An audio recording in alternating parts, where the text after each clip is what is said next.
Assalamualaikum warahmatullahi wabarakatuh. Perkenalkan, nama saya Tria Juhandayani dari Fakultas Ilmu Pendidikan, Prodi Pendidikan Ekonomi. Di sini saya akan menjelaskan materi dari pertemuan awal hingga pertemuan 7 yang telah saya rangkum untuk memenuhi tugas ujian tengah semester mata kuliah teori ekonomi mikro dengan dosen pengampu Ibu Cynthia Anissa, RP, SPD, MPDE. Yang pertama ada ilmu ekonomi. Ekonomi berasal dari bahasa Yunani yaitu oikonomia yang berarti manajemen rumah tangga, asal kata oikos yang berarti keluarga atau rumah tangga, dan nomos peraturan, aturan atau hukum. Oikonomia diartikan sebagai aturan masyarakat sebagai hukum kodrat yang menetapkan rumah tangga yang baik. Sedangkan ilmu dalam Kamus Besar Bahasa Indonesia adalah suatu bidang yang disusun secara bersistem menurut metode tertentu yang dapat digunakan untuk menerangkan gejala tertentu di bidang pengetahuan itu. Jadi, ilmu ekonomi seperti dikemukakan oleh Bapak Ilmu Ekonomi Smith mendefinisikan ilmu ekonomi secara sistematis mempelajari tingkah laku manusia dalam usahanya untuk mengalokasikan sumber-sumber daya yang terbatas guna mencapai tujuan.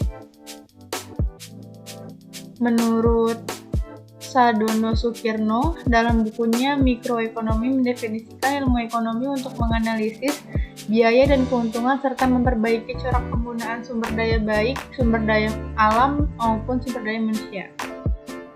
Next ada ruang lingkup ilmu ekonomi, yaitu terbagi menjadi 3. Yang pertama ada ilmu ekonomi murni, terbagi menjadi 3 pula. Yang pertama ada pengantar ekonomi, lalu ekonomi mikro dan makro.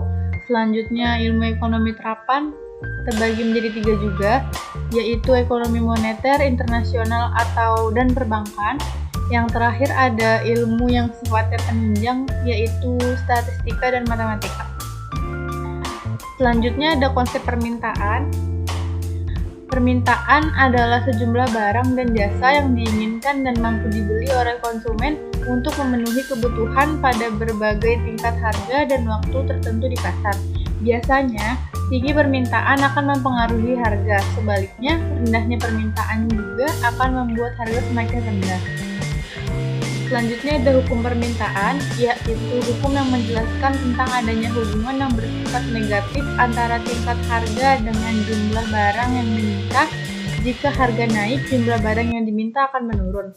Dan jika harga rendah, maka jumlah barang yang diminta akan meningkat. Hukum permintaan tidak bersifat mutlak, namun memiliki sifat mutlak dalam kondisi ceteris paribus atau faktor-faktor yang dianggap tetap. Selanjutnya ada jenis-jenis permintaan. Yang pertama ada efektif.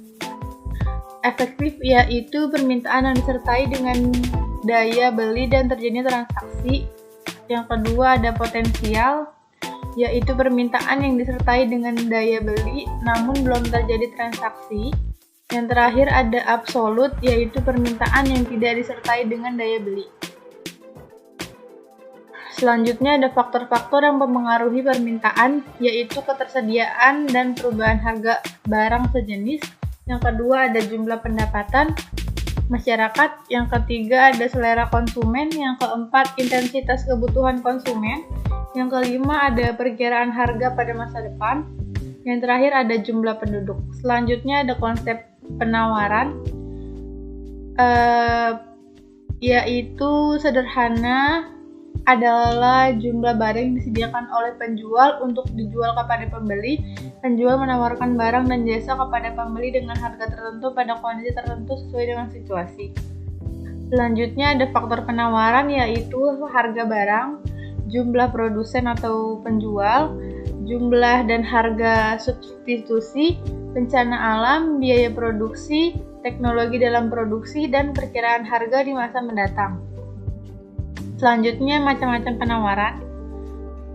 Yang pertama itu individu, yaitu penawaran yang berasal dari seseorang penjual. Yang kedua ada kolektif atau pasar, yaitu penawaran yang merupakan kumpulan dari penawaran individu. Selanjutnya ada keseimbangan pasar. Market equilibrium atau keseimbangan pasar adalah sebuah kondisi ketika terjadi keseimbangan antara jumlah produk atau jasa yang diminta maupun yang ditawarkan dalam harga tertentu. Proses ini penting guna menentukan bahwa kurva keseimbangan akan tetap stabil ataupun tidak. Kurva tersebut dapat dikalkulasikan dengan rumus keseimbangan dari pasar. Kondisi ini juga menjelaskan adanya kesamaan antara harga produk yang diminta konsumen dan yang ditawarkan produsen.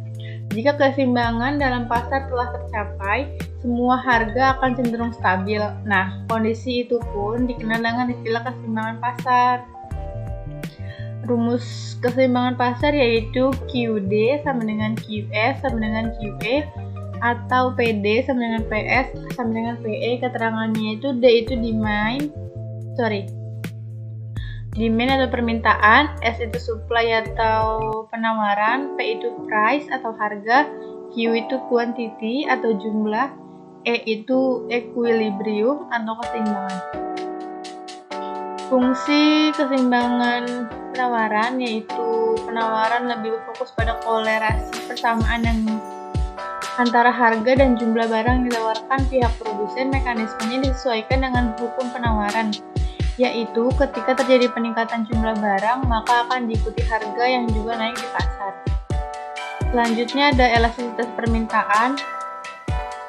Elastisitas permintaan terjadi ketika harga suatu barang atau jasa berpengaruh besar terhadap permintaan konsumen. Jika harga turun sedikit, konsumen akan membeli lebih banyak.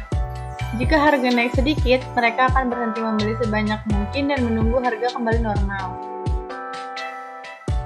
Bagaimana sih elastisitas permintaan bekerja? Hukum permintaan memandu hubungan antara harga dan kuantitas yang dibeli. Ini menyatakan bahwa kuantitas yang dibeli memiliki hubungan terbalik dengan harga. Saat harga naik, orang membeli lebih sedikit. Elastisitas permintaan memberitahu Anda seberapa banyak jumlah yang dibeli berkurang saat harga naik.